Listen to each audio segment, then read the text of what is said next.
वो ऐसे छोटे छोटे मंदिर मिले तो उन्होंने पूजा करी, तो वैसे ही मान्यता बनती है कि नेगी लोग इस मंदिर की पूजा करते थे। अभी ये वाला जो पूरा एरिया रहा होगा ये बुग्याल वाला एरिया रहा होगा, और अभी जो है इसमें इतना बड़ा गांव बस गया है। तो और इस वाले झरने की जो हाइट है वो काफ़ी ज़्यादा है और काफ़ी प्यारा लग रहा है। और यहाँ पे सबसे मेन प्रॉब्लम यही है कि साइड देने की जगह बिल्कुल नहीं, तो यहाँ आके रोडों के हाल जो हैं वो बहुत ख़राब हो गए हैं। जय श्री केदार हर हर महादेव। दोस्तों अभी मैं हूँ जोशीमठ के GNVN होटल पे, और यहाँ पे जो है आज एक और दिन की तैयारी हो रही है कल्पेश्वर जाने की। आज हम जो हैं उर्गम घाटी से होते हुए कल्पेश्वर जाएंगे, और मेरे पीछे है GNVN का बड़ा प्यारा होटल। तो इस होटल की जो फैसिलिटी है वो काफ़ी अच्छी है। स्टाफ आपको बड़ा ही गुड नेचर का और काफ़ी हेल्पफुल नेचर का मिलेगा। बाकी यहाँ पे आइए, स्टे कीजिए, और 4 धाम यात्रा आते हैं यहाँ पे स्टे कीजिए, आपको यहाँ पे बढ़िया स्टाफ मिलेगा। यहाँ पे अभी रास्ते का काम भी स्टार्ट हो गया है, ये देख रहे हो। तो चलिए हम लोग चलते हैं, और सबसे पहले गाड़ी बाहर पे आ चुकी है।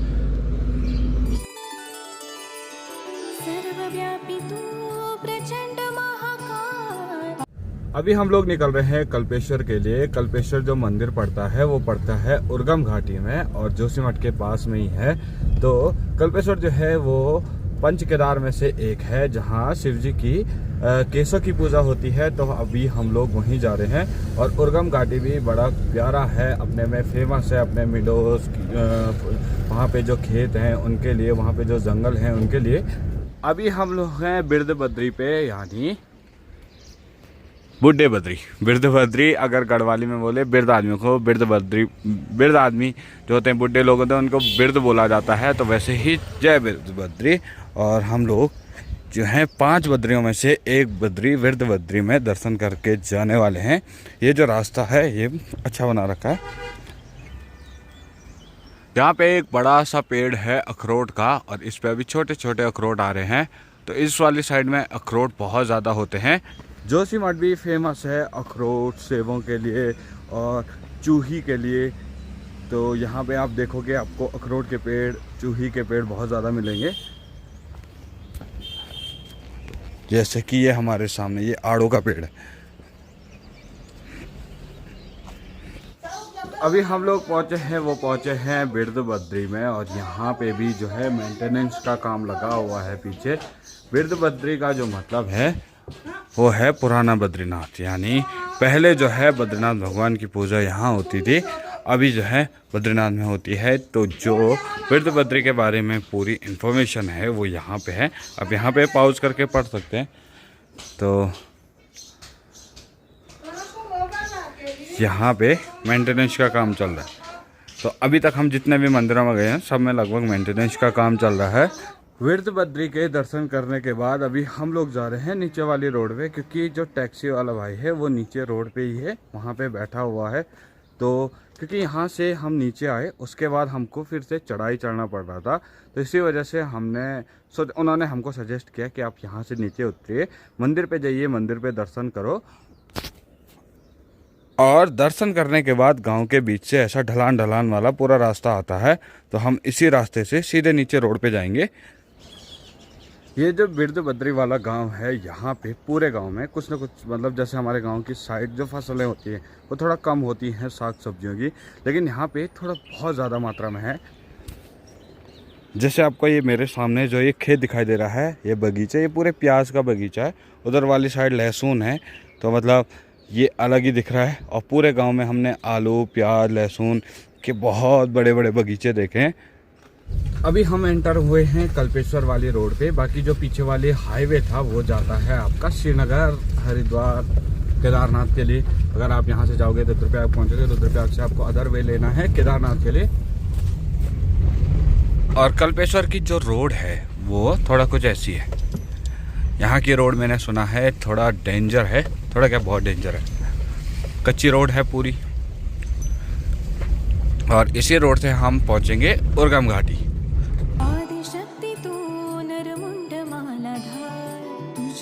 तो यहाँ आके रोडों के हाल जो हैं वो बहुत ख़राब हो गए हैं। हमको इतना स्लो चलना पड़ रहा है।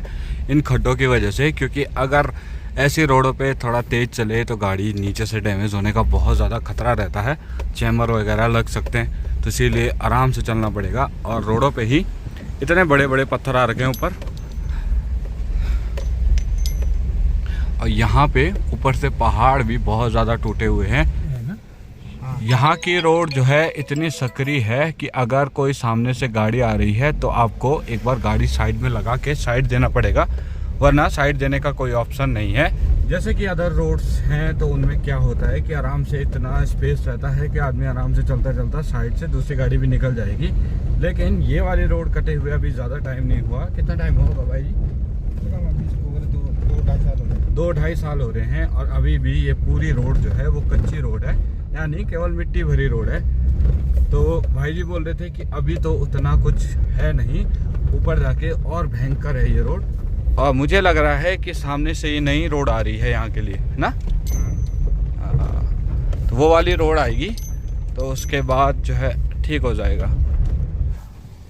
तो रोड का काम ऊपर से कंटिन्यू लगा हुआ है। यहाँ पे जो है खुदाई चल रही है, और जेसीबी की खुदाई देखने के लिए लोग तो अक्सर खड़े हो जाते हैं। अच्छा, तो हमको बोला कि गाड़ी साइड लगा लो, वो ट्रैक्टर जो है पीछे आएगा। और यहाँ पे सबसे मेन प्रॉब्लम यही है कि साइड देने की जगह बिल्कुल नहीं।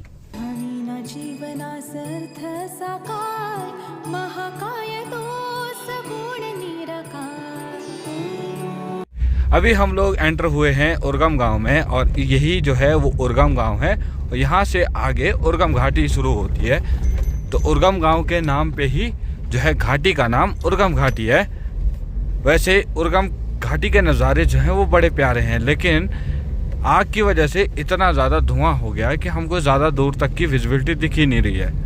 कुछ पता ही नहीं चल पा रहा है कि आगे कौन कौन से गांव हैं। और ये है उर्गम गांव, छोटा सा बट प्यारा।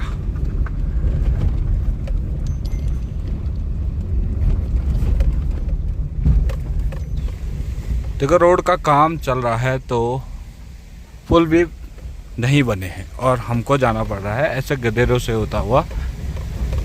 इसमें जब बरसात में बहुत ज़्यादा पानी आता होगा तब तो बहुत दिक्कत होती होगी यहाँ पे। देखो ये जो पूरी घाटी है ये है उर्गम घाटी, और इसी घाटी में ये उर्गम गांव है, जो कि बड़ा प्यारा लग रहा है। कभी ये वाला जो पूरा एरिया रहा होगा ये बुग्याल वाला एरिया रहा होगा, और अभी जो है इसमें इतना बड़ा गांव बस गया है, तो काफ़ी प्यारा लग रहा है, खूबसूरत लग रहा है।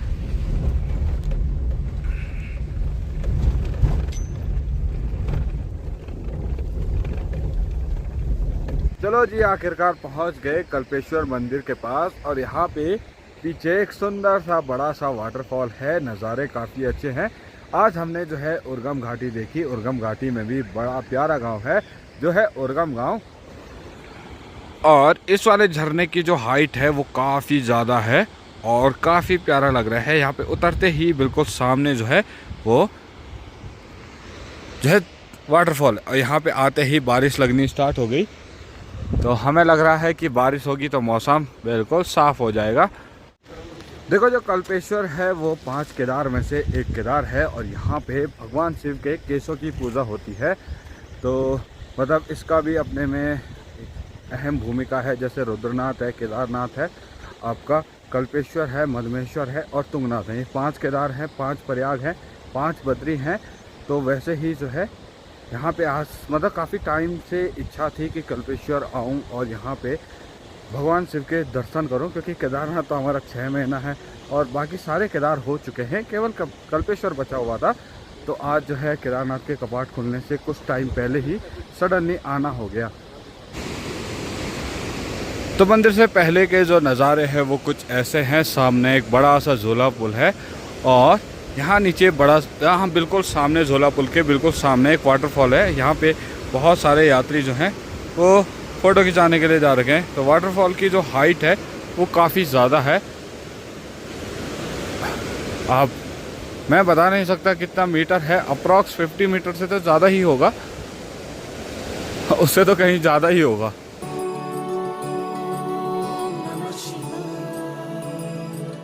देखो तो अभी हम लोग पहुँचे हैं कल्पेश्वर महाराज के पास। और ये जो मंदिर है ये पंच केदार में से एक मंदिर है। यहाँ पे जो है भगवान शिव के उलझी हुई जटाओं की पूजा होती है। तो हमारा जो है अंदर दर्शन हो चुके हैं। काफ़ी अच्छा लगा यहाँ पे। 5 केदार में अब 4 केदार कंप्लीट हो गए हैं। केवल एक केदार बचता है, वो बचता है मलमेश्वर। वो भी बहुत जल्दी कंप्लीट करने की कोशिश करेंगे। यहाँ पे भगवान जो है हनुमान जी की मूर्ति है, शिव पार्वती जी की मूर्ति है, गणेश भगवान जी हैं। और यहाँ पे बहुत सारे भगवान शिव के शिवलिंग हैं और गणेश भगवान की मूर्ति है। तो ये जो मंदिर है ये कुछ ऐसा है। एक मुख्य हैं वो सुबह आते हैं यहाँ पूजा करने, और दिन में चले गए हैं वो गौरा मंदिर में पूजा करते। ये नदी का नाम क्या है? भैया इस नदी का नाम है हिरणावती। अच्छा। उसके बाद तो कल्पेश्वर महाराज का जो मंदिर है वो हिरणावती नदी के तट पे बसा हुआ है। और हिरणावती जो नदी है वो हमारे ठीक सामने ये नीचे बह रही है। जैसे आप उत्तराखंड में कहीं घूमने के लिए आते हैं या किसी मठ मंदिर में आते हैं, अगर आपको वहाँ के मान्यता के बारे में पता नहीं होता है तो उत्तराखंड टूरिज्म ने हर जगह पे ऐसे बोर्ड लगाए हुए हैं। और हर उस मंदिर की विशेषता, उस मंदिर के बारे में सब कुछ इन बोर्डों पे लिखा हुआ रहता है। आप यहाँ पे आके आराम से पढ़ सकते हो। जैसे कि कल्पेश्वर मंदिर के बारे में जो है यहाँ पे लिखा हुआ है। कल्पेश्वर मंदिर जो है उर्गम घाटी में समुद्र तल से 2134 मीटर की ऊंचाई पे है। यहाँ पे जो है भगवान के किस जो है पाठ की पूजा होती है, जैसे यहाँ पे कल्पेश्वर पे भगवान शिव के जो है केशव की पूजा होती है, तो वैसे ही यहाँ पे सब कुछ लिखा हुआ है। भगवान भोलेनाथ ने यहाँ पर स्थित कुंड में समुद्र मंथन के लिए जल प्राप्त के लिए जल किया था, जिसे 14 रत्नों की उत्पत्ति हुई थी। तो कल्पेश्वर में जो है वो 14 रत्नों की उत्पत्ति हुई थी। शिवरात्रि को यहाँ पे सनातन प्राप्ति के लिए मेला लगता है। मंदिर के नीचे कल्पगंगा बहती है, जिसे हिरणावती नदी भी कहा जाता है। मंदिर के पुजारी पूर्व समय में नेगी के परिवार से थे, जिन्हें स्थानीय भाषा में भल्ला भी कहा जाता है। यानी यहाँ जो आसपास के गांव में हैं वो नेगी लोग रहते हैं। तो जो लोग चरवाहे रहते हैं वो लोग ऐसी जगह पे बहुत पहले आए, उनको ऐसे छोटे छोटे मंदिर मिले तो उन्होंने पूजा करी। तो वैसे ही मान्यता बनती है कि नेगी लोग इस मंदिर की पूजा करते थे, तो तब जाके उनको भल्ला कहा जाता है। वो लोग यहाँ पे पूजा करते थे। तो ये सारी मान्यताएं जो हैं वो मंदिर की हैं। और अब हम लोग चल रहे हैं जोशीमठ के लिए वापस।